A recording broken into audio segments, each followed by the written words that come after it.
Intriga entre os alunos, turmas agitadas que não seguem as regras e só fazem gracinhas. Como lidar com isso? Quer saber as respostas dessas perguntas? Então vem comigo, porque nesse vídeo vamos te responder e tentar trazer um pouco de calma e paz aí para sua sala de aula. Eu sou a Lorena, esse é o canal da Professora Coruja e seja bem-vindo a mais um vídeo.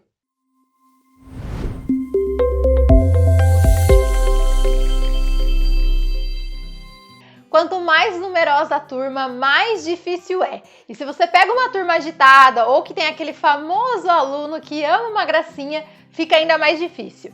Eu fiz um vídeo com algumas dicas para ajudar os professores com turmas agitadas e outro vídeo com dicas para conseguir silêncio na sala de aula. Eu vou deixar os links aqui na descrição desse vídeo para você assistir depois que esse daqui acabar. E lembrando aqui que as dicas daqui foram baseadas na minha realidade, então você precisa adaptar conforme a sua realidade aí, combinado? Dias atrás eu fiz uma enquete lá no meu Instagram perguntando quais dúvidas vocês tinham quando o assunto é indisciplina na sala de aula. Aliás, me segue lá no Instagram para mais novidades da Professora Coruja e para participar das nossas enquetes e ver o nosso conteúdo exclusivo por lá. O meu Instagram é o @Professora Coruja. Eu recebi várias perguntas das quais eu não tinha falado no vídeo anterior, então eu separei algumas só para responder nesse vídeo. Mas hoje eu não estou sozinha para responder as suas dúvidas. Hoje eu trouxe uma especialista no assunto. A nossa convidada especial para esse vídeo é a Giovana do Instagram Educadora Positiva. A Gi é especialista em educação positiva e hoje vai responder algumas perguntas de vocês. Gi, seja muito bem-vinda ao nosso canal, é muito bom ter você aqui. E já conta pra gente a dúvida do pessoal e o que você nos dá de sugestão desse tema que deixa os professores de cabelo em pé. Olá, tudo bem? Meu nome é Giovana, do Instagram Educadora Positiva. E Lô, muito obrigada por esse convite, eu estou super animada para falar mais sobre algumas dúvidas ou coisas que estão deixando vocês de cabelo em pé. Eu acho que é essencial que a gente entenda o nosso papel em sala de aula, para a gente entender que a gente é o adulto referência para aquela criança dentro daquele espaço, né? Então, que tipo de mensagem eu quero transmitir, que habilidades que eu quero ensinar para essa criança. Então, é muito importante a gente ter isso em mente quando a gente decide agir diante de uma situação, diante de um desafio. Bom, então vamos para a primeira pergunta. Turma agitada. O que fazer com uma turma agitada?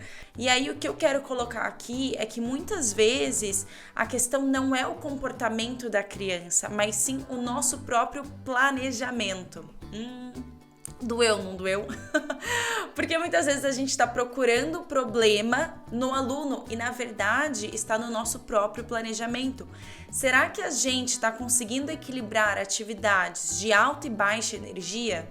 O que eu quero dizer com isso? Será que tem atividades que exigem que o aluno se movimente e ao mesmo tempo atividades que exigem que o aluno esteja um pouco mais passivo? Né?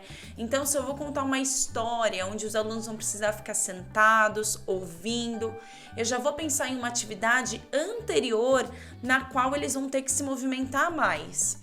Ou então eu vou propor um brain break, que é uma pausa intencional, rápida, onde eu vou pedir para eles se movimentarem.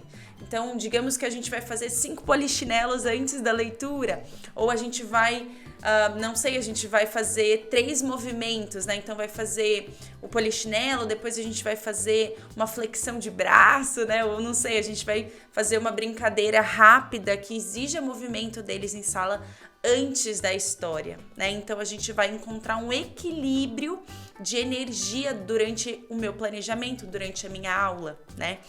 Então a gente pode planejar isso previamente, a gente pode ter esse planejamento anterior, no qual eu vou analisar o meu planejamento e ver o quanto de atividade de alta energia tem, o quanto de atividade de baixa energia tem e ver se eu tenho esse equilíbrio.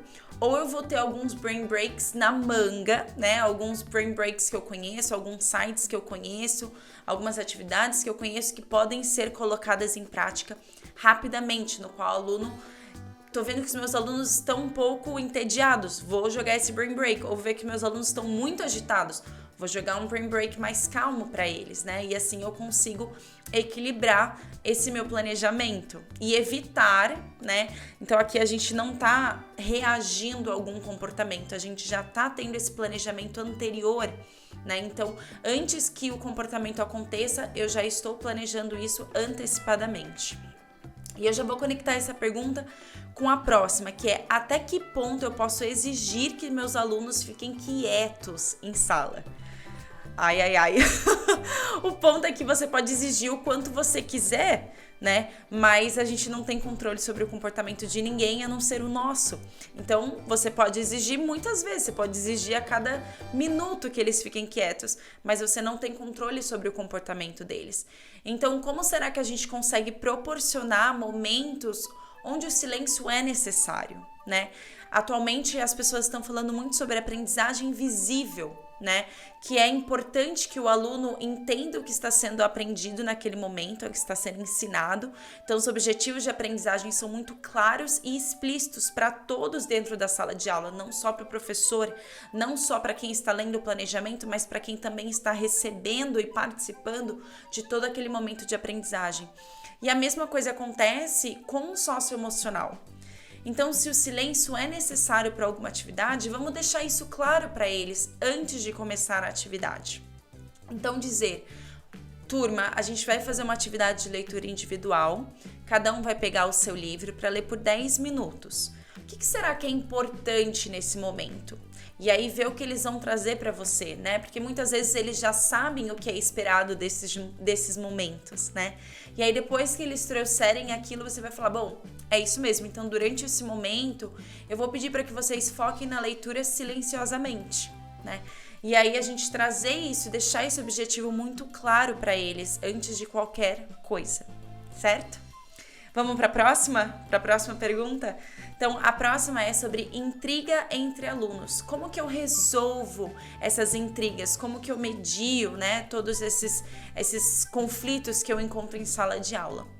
Se você está em sala de aula ou já esteve, você sabe o quanto que a gente é interrompido com: fulano pegou uma chinela, ciclano não quer divertir, a Bertiano falou cocô, sabe essas coisas? Dá até um negócio, né? E eu sei que muitas vezes a gente não tem o tempo, né? Todo aquele tempo que a gente gostaria de usar para mediar esses conflitos em sala de aula. Porque a gente estava no meio de uma explicação, ou porque a gente estava no meio de sair da sala, né? Para ir para uma outra atividade, para uma aula especializada. Eu sei disso, eu também estou em sala de aula, né? Mas o que acontece é que nesses momentos, por a gente não ter tempo, a gente quer resolver aquilo. Então a gente quer dar a solução pro aluno. Ah, fala para ele que não pode, ou ignora ele, sabe? Então, nesses casos é importante que a gente ajude a criança a construir a caixinha de ferramentas dela para lidar com o conflito. Se a gente só tá dando a solução, a gente não tá dando oportunidade para essa criança desenvolver realmente um pensamento crítico sobre aquilo, né? O que será que eu precisava fazer para resolver? Então, uma criança, por exemplo, de um Fundamental 1, né, dos anos iniciais, a gente já pode perguntar para ela: o quão grande é o seu problema? Ele tem que ser resolvido agora ou a gente pode resolver depois? Ou então, você consegue resolver esse problema sozinho? E é claro que ao longo das suas aulas você vai dando essas ferramentas para essa criança conseguir resolver os problemas sozinhos, né? Eu não posso, no momento do conflito, no momento do caos, querer trazer uma ferramenta nova.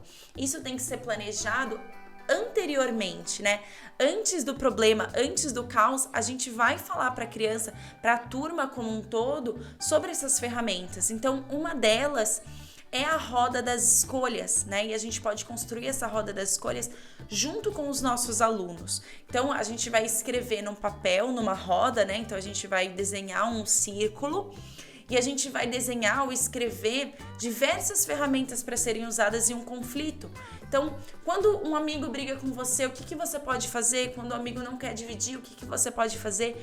E ali a gente vai escrever todas essas ferramentas. E aí, quando você falar para um aluno: será que você pode resolver isso sozinho? Ele vai conseguir ir para a ferramenta, olhar aquilo que vai estar na sala, já vai ter sido introduzido antes para ele já vai conhecer aquela ferramenta.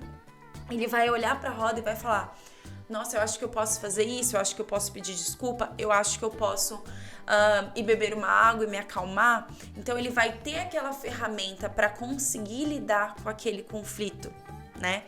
E se a nossa mediação como professor for necessária, é importante que a gente não tome nenhum dos lados. Então é importante que a gente coloque todos os alunos no mesmo barco, né, durante essa discussão. Então a gente pode perguntar para eles algumas perguntas chaves durante essa mediação. O que aconteceu? Como que você sentiu? Como você acha que o outro se sentiu? E o que a gente pode fazer agora?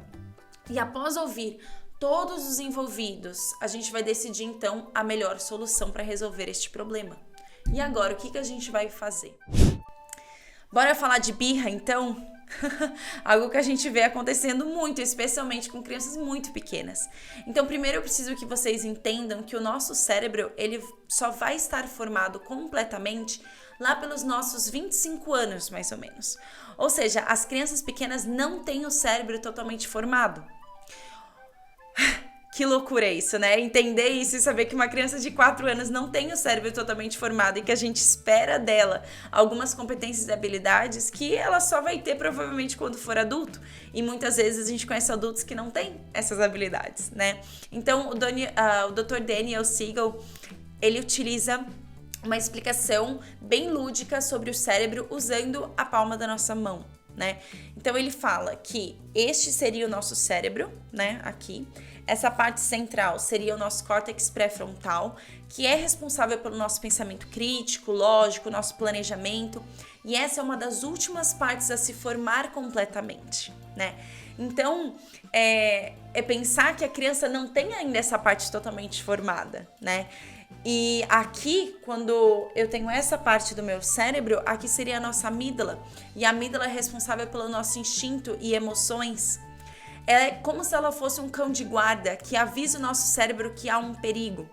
Antigamente, quando a gente vivia nas cavernas, né, enfim, haviam muitos perigos, né, haviam muitas coisas. E aí a nossa amígdala era acionada porque o nosso corpo deveria decidir se ele ia fugir, se ele ia se esconder ou se ele ia congelar. Atualmente a gente não tem todos esses perigos, mas a nossa amígdala identifica certas situações do nosso dia a dia que ela acredita ser um perigo. Então, a birra é uma dessas situações, né? É uma explosão emocional. O nosso cérebro, ele tá funcionando no mecanismo de defesa. O nosso pré-córtex frontal, não tem vez aqui. Quem está comandando é a nossa amígdala, né? Então, ela que tá dizendo o que essa criança está fazendo. Então, será que vai adiantar eu falar para a criança? Se acalma, respira. Não adianta chorar. Não adianta chorar, porque eu não vou te dar. Não adianta fazer isso, né? Porque isso não vai funcionar, porque a criança não está agindo de uma forma racional, ela está agindo de acordo com as emoções dela. Então, nesses momentos é importante que a gente se conecte com a criança, primeiramente de uma forma não verbal, né? Então, um toque no ombro, um abraço, um olhar carinhoso, de uma forma que a gente mostre que a gente está ali presente para ela. E é importante que o adulto modere essa calma. No lugar de ficar falando, se acalma, respira, é importante que a gente demonstre esta calma. Então a gente começa a respirar profundamente, mostra que a gente está ali, que a gente está presente. Deixa a criança se acalmando. E aí só depois que a criança se acalmar é que a gente vai redirecionar esse comportamento e entender o que aconteceu para a criança chegar naquele estágio, naquela explosão emocional. Vamos nos direcionar para a nossa última pergunta? E aí eu juntei 2 perguntas, tá? Que é, o que fazer quando os alunos não seguem as regras e ficam fazendo gracinha? E ao mesmo tempo, como a gente pode se impor sem ser agressiva? Então eu vou unir as 2 em uma só. E primeiro a gente precisa entender que a prioridade do adulto e da criança são diferentes. Então a gente pode sim bolar acordos, combinados, né? Colocar os limites em sala de aula, mas é importante a gente entender que o aluno vai sim precisar exercer esse papel de ficar relembrando o que foi acordado, né? A gente não pode achar que porque a gente falou uma vez que tá falado, né? As expectativas de cada coisa, de cada atividade, elas devem ser sim relembradas em cada momento de sala de aula. Então, quando a gente vê algum aluno fazendo alguma coisa que não é apropriado para o momento, a gente vai ter que se aproximar daquele aluno e falar, tá tudo bem, Você lembra do que foi combinado, né? E na maioria das vezes, a gente já querer chegar corrigindo o comportamento não funciona. Então a gente já falando, você sabe que não é para fazer isso. Esse não foi o nosso combinado. É importante que a gente se conecte com ele primeiro. Tá tudo bem? Você lembra do que a gente combinou sobre esses momentos, né? Se mostrar aberto, né? Então é importante a gente se conectar para que o aluno não entre no mecanismo de defesa de lutar, fugir ou congelar, porque senão aí a gente vai perder o aluno, né, naquele momento. Então é importante a gente chegar de uma forma calma, né? E aí depois que a gente se conectar, a gente vai colocar o nosso limite. Então, Lorena, você tá bem? Vê o que ela traz para você, vê o que ela te conta. Percebi que você tá se movimentando muito. E esse é um momento de leitura em silêncio. Você acha que seria melhor você sentar em algum outro lugar da sala? E aqui é muito importante a gente estar atento à nossa linguagem corporal, porque facilmente essa frase vira uma ameaça. Você acha que seria melhor você ir para outro lugar? Tá vendo como o meu tom, eu usei as mesmas palavras, mas como o meu tom de voz, o meu olhar mudou totalmente o significado dessa frase? Então é muito importante a gente estar atento como a gente está falando, o que o nosso olhar está comunicando, o que todo o nosso corpo está comunicando para o aluno, para que a gente consiga colocar o nosso limite, a gente consiga se comunicar, mas que a gente não chegue de uma forma ameaçadora e agressiva. Gente, ufa! Eu poderia ficar falando aqui por horas, eu sei, e é muito difícil, né, num vídeo curto a gente querer falar tudo que a gente gostaria. Então eu queria falar para vocês, né, que eu compartilho bastante informação também no meu Instagram, né, de forma gratuita. Então vocês sempre podem olhar, tem muitas dicas, eu posto stories, o feed, tem muita coisa ali também para te ajudar nesse processo de construção desse ambiente positivo e acolhedor para todos, né? E eu também quero te convidar, se você sentir no seu coração que faz sentido, eu tenho um curso pago, que é o Classe Positiva, que vai te ajudar realmente na construção desse espaço, né? E vai te trazer mais confiança e ferramentas para que você consiga realmente colocar tudo isso que é lindo na teoria, mas como eu vou colocar em prática, Giovana? Então, nesse curso, eu realmente trago um pouquinho disso para vocês também. E fica o convite para vocês visitarem o meu Instagram, dar um oi por lá, né? Mais uma vez eu quero agradecer você, Elô, né, pelo convite. E também você que está assistindo. A gente sabe que estar em sala de aula não é fácil. E só por você estar aqui utilizando desse seu tempo para assistir esse vídeo, a gente já sabe que você é um educador que quer melhorar a sua prática. E isso a gente não tem dúvida nenhuma. Então, muito obrigada mais uma vez por você estar assistindo. E Lô, pelo convite. É muito gostoso falar sobre educação positiva, educação respeitosa, não violenta. E é sempre gostoso. É sempre um tema que aquece meu coração e eu espero que eu tenha conseguido passar isso para vocês também. Muito obrigada. Eu amei todas as dicas e já comenta se você também gostou e quais dúvidas ficaram, porque a gente pode fazer mais vídeos como esse daqui. Gi, muito obrigada por a sua contribuição. Educação positiva é algo que eu gosto muito e foi incrível ter você aqui com a gente no nosso canal. E para você seguir a Educadora Positiva e não perder nenhum conteúdo dela, que é incrível, eu vou deixar os links de onde encontrá-la também aqui na descrição do vídeo. E já me conta aqui nos comentários qual dica você daria para uma turma indisciplinada. O seu comentário pode me ajudar e ajudar outros professores. Já aproveita também para se inscrever aqui no nosso canal, clica no sininho e já compartilha esse vídeo com os amigos professores. Um beijo e até o próximo vídeo!